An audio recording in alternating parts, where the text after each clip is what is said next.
A black waitress serves elite diners, hiding a pianist's gift crushed by prejudice. When a cruel tech mogul demands a song, she fights back with notes that shatter silence and secrets. Will her melody break walls or her spirit? One night could change everything or destroy her. The late afternoon sun filtered through the tall windows of the Silver Cord, an upscale restaurant nestled in Boston's gleaming downtown. Its sleek marble floors and velvet-draped walls whispered wealth, a world apart from the cracked sidewalks Naomi Jackson had walked to get here. At 39, she moved through the dining room with a grace that belied her years, each step deliberate, each gesture polished. Her crisp black uniform hugged her frame, the apron tied with a knot as tight as the dream she'd buried long ago. She adjusted her name tag, the letters Naomi glinting faintly under the chandelier's glow, and smoothed her coiled hair, pinned back with quiet precision. 8 years at the Silver Cord had taught her to blend into the background, a shadow serving the city's elite. The clink of crystal glasses and the murmur of cultured voices filled the air as she set a table with meticulous care, forks aligned, napkins folded just so. Excellence was her shield, a habit forged in the fires of a past she rarely spoke of. In her small locker by the kitchen, a faded music book rested, its pages yellowed from years of study at the conservatory. She hadn't touched a piano in public since her grandmother Evelyn's funeral, but her fingers still twitched with muscle memory, tracing invisible keys when no one was looking. The kitchen door swung open, spilling the chaos of sizzling pans and Marcel Dubois' booming voice into the hall. "Naomi, mon ami," the 45-year-old chef called, his French accent thick with warmth. His round face split into a grin as he wiped flour-dusted hands on his apron. "Early again, eh? Good thing. Table 10's the mayor's crew tonight. You've got it." "Got it, chef," Naomi replied, her voice steady as she stashed her worn tote bag. Marcel's kindness was a rare anchor in this place, a reminder that not everyone saw her as invisible. She caught a glimpse of Talia Brooks, the 22-year-old trainee, fumbling with a tray near the service station. The girl's hands shook, her wide eyes darting as if expecting disaster. Naomi offered a small nod. "We've all been there." And Talia managed a grateful half-smile. Clara Nguyen, 50, brushed past, her gray-streaked bun tight as ever. "That new girl's a mess," Clara muttered, stacking menus with the efficiency of 2 decades in service. "Hope she's not in your section." "She'll learn," Naomi said softly, her dark eyes warm. "I'll watch her if she is." She'd been that nervous once, a lifetime ago, when music was her world and every note carried hope. Now, hope was a luxury she rationed like the last drops of water in a desert.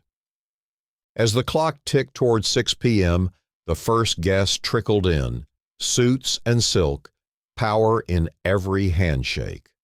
Naomi slipped into her rhythm, her voice a perfect blend of courtesy and distance. "The risotto's exceptional tonight, ma'am.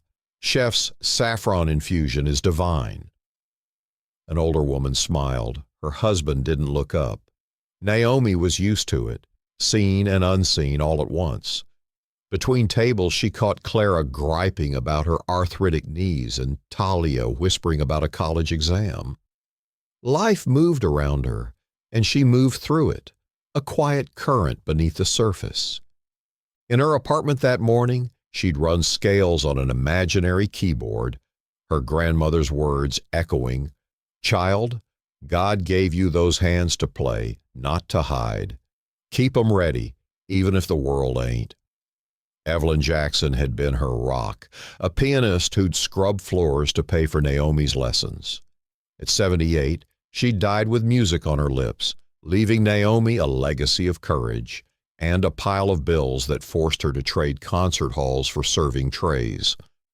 The jazz from the dining room speakers tugged at her, a soft standard Evelyn loved. Naomi hummed under her breath, her fingers tapping the edge of a wine glass as she polished it. Talia glanced over, stacking dessert menus. Didn't know you liked music. Just an old habit, Naomi said, her voice a velvet curtain over the truth. She'd trained at the Boston Conservatory, a black woman among a sea of pale faces, her talent shining until prejudice dimmed it. The melody lingered, a ghost of what might have been. The evening hummed along until a ripple of energy swept through the restaurant. Elena Vasquez swept in, her 32-year-old frame draped in a crimson dress that screamed power. Her sharp heels clicked against the marble, a metronome to her confidence. Tech mogul, self-made millionaire, she was a regular at the Silver Cord, her entourage trailing like moths to a flame. Tonight was her birthday, and the air crackled with her presence. Lila Grayson, 31, waved from their corner table, diamonds flashing.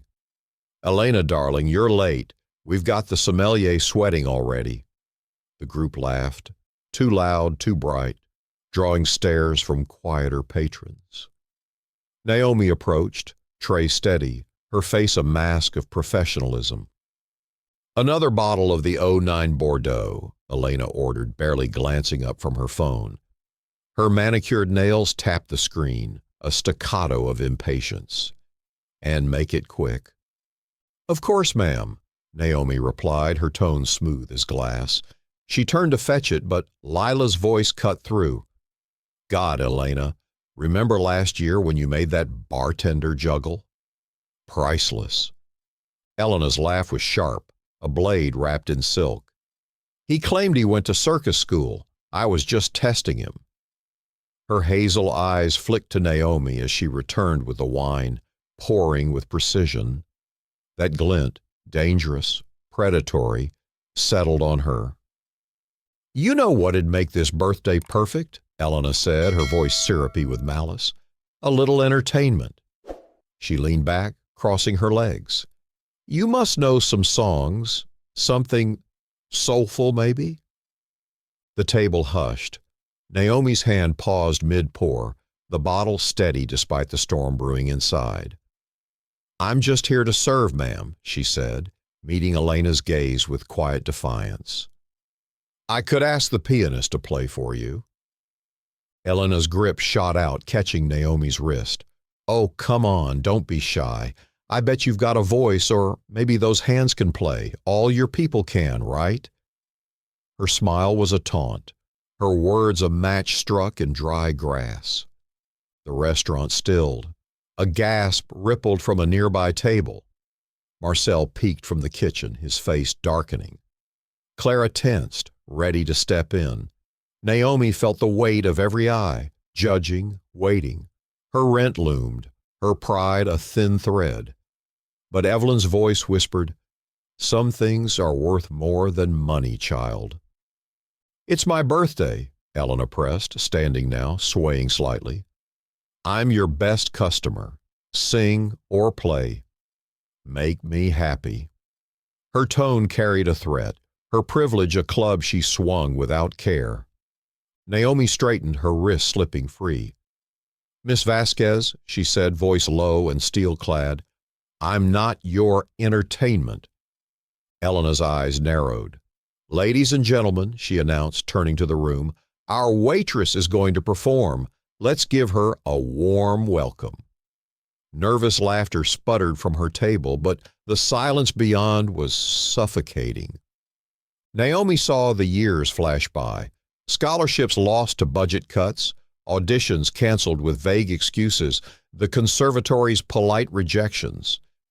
She saw Elena's smirk, so sure of her power, and beneath it, a flicker of something broken. "Very well," Naomi said, her words cutting the tension like a blade. "If you insist." She stepped toward the piano in the corner, her heart thundering. The room held its breath. Naomi's fingers brushed the keys, cool and familiar like a friend she'd abandoned. She closed her eyes and the golden cord faded. She was 12 again in Evelyn's cramped living room, the upright piano alive under her hands. "Play from your soul, Naomi," her grandmother had said, her voice a beacon through the dark. The first notes of Amazing Grace spilled out, soft, deliberate, then swelling with the weight of her training. Her touch was masterful, each chord a testament to years at the conservatory, each run a defiance of the doors slammed shut. The melody wove through the room, silencing forks, stilling breaths. Elena froze, her wine glass trembling. The smugness drained from her face, replaced by a shadow of recognition. Naomi's hands danced, her soul pouring into the keys. Every rejection, every night serving instead of playing, every tear shed over Evelyn's hospital bed. The couple at table 7 stared, food forgotten. A businessman's phone slipped from his hand. Marcel wiped his eyes in the doorway. Clara's tray pressed to her chest like a shield. "Through many dangers, toils, and snares." Naomi's fingers soared, the hymn a cry and a balm. She thought of Evelyn's final days, her frail hand squeezing Naomi's. "Don't let 'em take your music, child." Elena's eyes glistened, tears tracing her cheeks, unnoticed, unguarded. The final note hung, pure and piercing, before silence crashed in. Then applause, tentative at first, then thunderous. Diners stood, their cheers shaking the crystal. Naomi opened her eyes, meeting Elena's gaze. Something passed between them. Shock, shame, a thread of understanding. "My father," Elena whispered, barely audible. "He played that." She stood abruptly, clutching her purse, and fled, leaving her guests in stunned silence. Marcel clapped Naomi's shoulder. "Mon ami, you've been hiding a treasure." Naomi adjusted her apron, hands trembling. "Just serving table, chef." But as she moved to clear a plate, she knew the wall she'd built had cracked. The music was free, and so, perhaps, was she. Hey, if Naomi's stand moved you, subscribe, like, and comment below. What did you think of Elena's cruelty? More's coming, so stick around. The silver cord buzzed with a muted tension the next morning, its polished surfaces reflecting the aftermath of last night's storm. Naomi Jackson arrived early, her steps heavier than usual.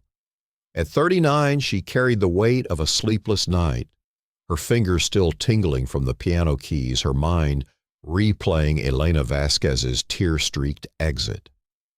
The applause had faded, but the echo of Amazing Grace lingered, a ghost she couldn't shake. She tied her apron with deliberate care, her dark eyes shadowed with questions.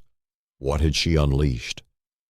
In the kitchen, Marcel Dubois greeted her with a knowing nod, his 45-year-old frame bustling over a pot of velouté. "Mon ami, you're the talk of the town," he said, his voice warm but probing. That wasn't just playing, it was a resurrection. Naomi managed a faint smile, stacking plates. "Just a song, chef." But her hands betrayed her, trembling as she gripped the porcelain. She'd locked her talent away after the conservatory, after rejections cloaked as fit issues, after Evelyn's death left her drowning in bills. Last night had cracked that vault open, and she wasn't sure she could close it again. Clara Nguyen, 50, sidled up, her gray eyes sharp. Guests won't shut up about it, even the owner's asking questions. She paused, softening. "You okay, Naomi?" "I don't know," Naomi admitted, her voice a whisper. She saw Evelyn's face in her mind, 78 years old, frail but fierce. Her last words, a plea. "Don't let 'em steal your soul, child." The music had been her soul, and she'd buried it to survive. Now it demanded air. Across town, Elena Vasquez sat in her sleek penthouse office, the Boston skyline sprawling beyond floor-to-ceiling windows. At 32, she was a tech titan, her empire built on code and ambition. But today her crimson dress felt like a costume, her manicured nails tapping a nervous rhythm. The Carnegie Hall program she dug up online lay on her desk. Naomi Jackson, a prodigy whose career vanished after a controversy at the symphony. Elena's stomach twisted. She'd meant to humiliate a waitress, not unearth a ghost. Her phone buzzed. Sophia Mendez, her 34-year-old assistant with coffee and caution. "You're trending, Elena. That video from last night? Viral." Elena winced, dismissing the screen Sophia offered. Naomi's melody haunted her, tugging at memories of her father, Rafael Vasquez, 60, playing the same hymn on his violin in their old brownstone. He'd been an artist, a dreamer, until cancer took him, and Elena buried his legacy under steel and success. Last night, Naomi's notes had ripped that grave open. "I was a bitch," Elena muttered, her voice raw. "And she was magnificent." Sophia hesitated. "She's working lunch today. Called to confirm your usual table." Elena's breath caught. She'd run from the restaurant, but the shame and something deeper followed her home. The lunch shift was quiet, the dining room half empty as Naomi set table 12 with mechanical precision. Her fingers brushed a fork, and she saw the piano again, felt the keys, the freedom. Talia Brooks, 22, hovered nearby, her tray wobbling. "You were amazing last night," she said, eyes wide. "Why'd you stop playing?" "Life," Naomi replied, her tone clipped but not unkind. She didn't elaborate. How could she? The conservatory had promised stardom, but prejudice had delivered silence. She'd been one of 3 black students, her talent a beacon until traditional casting snuffed it out. The door chimed and Elena entered, alone this time, no entourage. Her crimson swapped for a muted gray suit. She looked smaller, her hazel eyes avoiding the stares. Naomi stiffened, her mask sliding into place as she approached. "Lunch menu, ma'am?" Elena's hand shot up, halting her. "Please sit." Her voice was soft, unsteady. Naomi hesitated, then sat, her posture rigid. The restaurant watched, a hush settling over the clatter. "I owe you an apology," Elena began, meeting Naomi's gaze. "Last night was cruel, inexcusable. I'm ashamed not just of what I did, but what it means." She slid the Carnegie Hall program across the table. "I looked you up. You're extraordinary." Naomi's jaw tightened, her fingers brushing the worn paper. "Apology accepted, Miss Vasquez. That's all." "Elena," she corrected, leaning forward. "And no, my father, he was a violinist, faced the same walls you did. He played Amazing Grace every Sunday. When you played," her voice broke, "I felt him again." Naomi's eyes softened, a flicker of recognition. "He's gone?" 10 years. Cancer, Elena said, swallowing hard. "I shut music out after that. Built this," she gestured vaguely, "instead, but you brought it back." Silence stretched, heavy with shared loss. "My grandmother taught me that song," Naomi said finally. "Evelyn. She worked nights to pay for my lessons. Died last year. Medical bills ate everything. She'd hate that I stopped." Elena nodded, tears brimming. "They'd want us to keep going, wouldn't they?" "Maybe," Naomi said, her voice a thread. "But wanting and doing, they're miles apart." Elena reached out, hesitating before touching Naomi's hand. "I've got connections. My dad's old music contacts. I could—" "No," Naomi cut in, pulling back. "I don't need charity. I play for me, or not at all." "It's not charity," Elena pressed. "It's righting a wrong. Your talent—" "Belongs to me," Naomi finished, standing. Thanks for the apology, Elena. I've got work. She walked away, but Elena's words lingered, a crack in her armor widening. That evening, the Silver Cord's owner, Mr. Hargrove, called Naomi into his office. A stout man in his 60s, he beamed behind his desk. "My wife was here last night. Says you're a sensation. Conservatory trained, huh? Why didn't you tell us?" "Didn't think it mattered for serving," Naomi said, her voice steady despite the knot in her chest. "It matters now," Hargrove replied. "How'd you feel about playing regular gigs here? Jazz nights, special feature. Could be big for you and us." Naomi's breath hitched. Opportunity? Again. She'd heard it before, watched it vanish when skin color trumped skill. "I'll think about it," she said, the words tasting bitter. As she left, Clara intercepted her. "That Vasquez woman's been calling. Wants to know your shift tomorrow." Naomi frowned, her mind racing. Back at her apartment, she sat at her rickety table, Evelyn's music book open. Her fingers traced a faded note and she played an invisible scale. The offer tempted her, Hargrove's, Elena's, but fear clung like damp rot. Meanwhile, Elena met Rafael Vasquez, her father's memory a bridge she couldn't ignore. At 60, he sat in his cluttered brownstone, violin case dusty. "You ran from his music, mija," he said, his voice gentle. "Last night. Was that him calling you back?" "I don't know," Elena admitted, clutching a photo of him mid-performance. "But, Naomi, she's why I'm here." Raphael smiled faintly. "Then don't run again." The next day, Elena returned to the Silver Cord, taking table 12. Naomi emerged, tray in hand, and paused. "Same time tomorrow?" Elena asked, tentative. "I'd like to hear about Evelyn." Naomi studied her, hope, remorse, a mirror of her own pain. 10 minutes before my shift," she said finally. "She was everything." Elena nodded, a small smile breaking through. Something shifted, a bridge forming over the rubble of their pasts. The Grace Haven studio stood on a quiet corner of Roxbury, its brick facade weathered but proud. 6 weeks had passed since Naomi Jackson's melody shook the Silver Cord, and now, at 39, she stood in its freshly painted rehearsal room. The hardwood gleamed under new lights, shelves lined with sheet music, a grand piano polished to a mirror shine. Elena Vasquez, 32, had poured her tech fortune into reviving her father's old music space, but it was Naomi's hands that held the keys, literally and figuratively.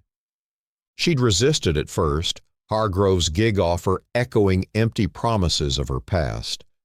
But Elena's plea, "It's not about you, it's about the kids who need you," had struck a chord. Evelyn Jackson's voice had sealed it. "Play for someone else, child, when you can't play for yourself." Naomi quit the restaurant, her apron swapped for a teacher's baton, her salary drawn from Rafael Vasquez's untouched endowment. Today was the grand opening. Naomi adjusted her simple navy dress, her coiled hair loose for once, framing her face with quiet strength. The room buzzed with arriving guests, former students of Raphael's, local teachers, even Marcel Dubois, 45, with a tray of pastries. Clara Nguyen, 50, clapped her shoulder. "Look at you running the show."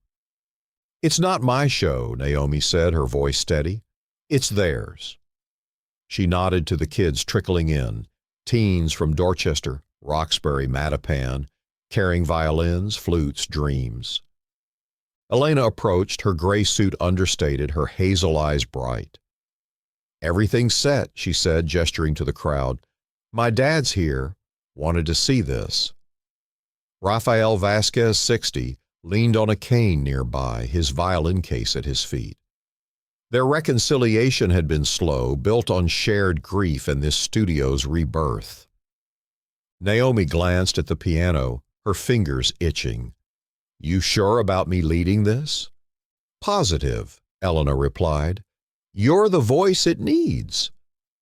The event kicked off with Raphael's words, his voice tremulous but clear. "My late wife and I dreamed of a place where music broke barriers. Tonight, that lives again, thanks to Elena and Naomi." The crowd applauded, but Naomi's eyes were on the kids, their faces a mix of nerves and hope. Elena took the mic, her tone firm. "Grace Haven is for every child with a spark, no matter their means. But it needs a heart, someone who knows talent and the fight to keep it alive." She turned to Naomi. 10 years ago, prejudice silenced a brilliant pianist. Tonight, that ends. Please welcome Naomi Jackson. The spotlight hit her. Naomi froze, then stepped forward, her breath shallow. "I lost my music once," she said, her voice cutting through the hush. "Thought it was safer to hide. But my grandmother, Evelyn, taught me a gift isn't yours to bury. It's yours to share." She sat at the piano, hands trembling. "This is for her and for you." Her fingers struck the keys, Beethoven's Moonlight Sonata, its somber notes rising. Then her voice joined, a wordless hymn weaving through. The room stilled, her rich alto carrying years of pain, resilience, and rebirth. Elena's eyes welled up. Raphael's hand tightened on his cane. Naomi's music was their bridge, their redemption. The final note faded and applause erupted, shaking the studio's walls. Naomi stood, bowing slightly, her gaze finding Elena's, a silent pact sealed. The night turned festive, kids mingling with guests, laughter mixing with Marcel's croissants. A 13-year-old girl, Jada, approached clutching a clarinet. "Miss Jackson, can I practice here? School's loud. Kids laugh." Naomi smiled, seeing herself in Jada's shy defiance. "Come anytime. This is your space." She led her to a photo on the wall, Evelyn at her old upright, beaming.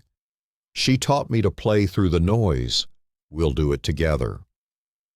Across the room, Elena watched, her locket, holding Raphael's photo, warm against her chest. "She's a natural," Raphael said, his voice proud. "Like your mom." "She's more," Elena replied. "Mom taught for love. Naomi teaches for survival and hope." The studio's impact grew fast.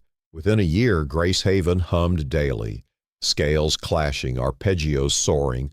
Photos of new students joined Evelyn's and Raphael's on the walls, a timeline of legacy reborn. Naomi's desk, once Raphael's, piled with scholarship applications, her faculty diverse, mirroring the kids they served. One afternoon, Talia Brooks, now 23, dropped by, her college apron swapped for a grin. "Heard you're expanding. Couldn't miss seeing this." "Board approved a second location," Elena announced, sipping Marcel's coffee. "Naomi's call when we start." Naomi nodded, her eyes on Jada practicing nearby. "Soon. Too many kids waiting." Arts groups citywide had noticed. Rather than compete, they'd partnered, amplifying Grace Haven's reach.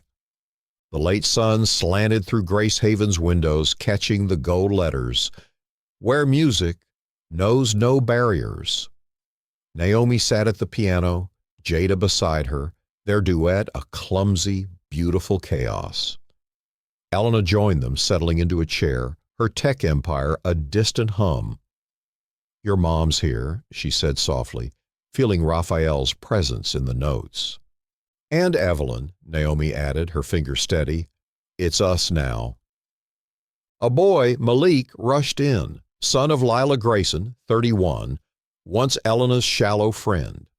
Lila's skepticism had melted when Malik's trumpet bloomed under Naomi's care. "Changing minds, one note at a time," Elena mused. "That's how it sticks," Naomi said, guiding Jada's reed. "Not big moves, small ones, every day." Later, as they locked up, a sound drifted from a practice room, Jada alone playing Amazing Grace on her clarinet, pure and halting. Naomi and Elena paused, sharing a look. That song, the spark of their collision, lived on, a thread through generations. Outside, Boston's dusk painted the streets gold. Naomi pocketed the keys, her step light. "Tomorrow?" Elena asked. "Always," Naomi replied. "There's work to do." The studio's lights dimmed, Jada's final notes fading into the night, a promise of healing, of hope, of voices no longer silenced. If Naomi and Elena's journey touched you, subscribe to the channel, like this video, and drop a comment. What's next for Grace Haven? Let's keep this story alive together.